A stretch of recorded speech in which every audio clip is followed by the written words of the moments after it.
بسم اللہ الرحمن الرحیم نحمدہ ونصلی علی رسولہ الکریم اما بعد۔ محترم ناظرین کرام، ایک صاحبہ ہیں سدرہ شبیر، انہوں نے سوال کیا ہے ماورا کے میننگ بتائیے گا۔ دیکھیے جو نام آپ نے پوچھا ہے ماورا، ماورا کے معنی آتے ہیں جو کچھ پس پشت ہو، یعنی جو کچھ پیچھے چھپا ہوا ہو، جیسے ادھر، پرے، حد سے زیادہ، یہ بھی اس کے معنی آتے ہیں۔ تو ماورا کے معنی اسی طریقے سے اس کے معنی آتے ہیں جو کچھ اللہ تعالیٰ کی ذات کے سوا ہے، اس کو بھی ماورا کہتے ہیں۔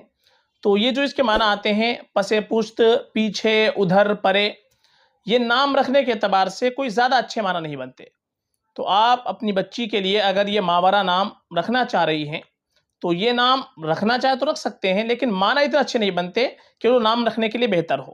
اس لیے ہمیشہ ہم کو اپنی بچی کے لیے ایسے نام کا انتخاب کرنا چاہیے جو معنی کے اعتبار سے بھی اچھا ہو اور نسبت کے اعتبار سے بھی اچھا ہو۔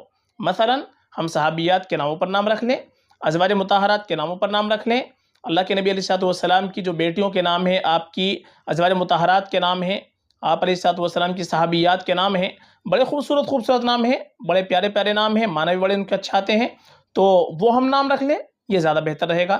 یا کوئی اچھے معنی والا نام رکھیں، چونکہ نام کا اور معنی کا بچی کی ذات کے اوپر اثر پڑتا ہے، اس لیے ہمیشہ ہم کو اچھے معنی والے نام کا انتخاب کرنا چاہیے، یا جو اچھی نسبت سے نام ہو وہ ہم کو نام رکھنا چاہیے۔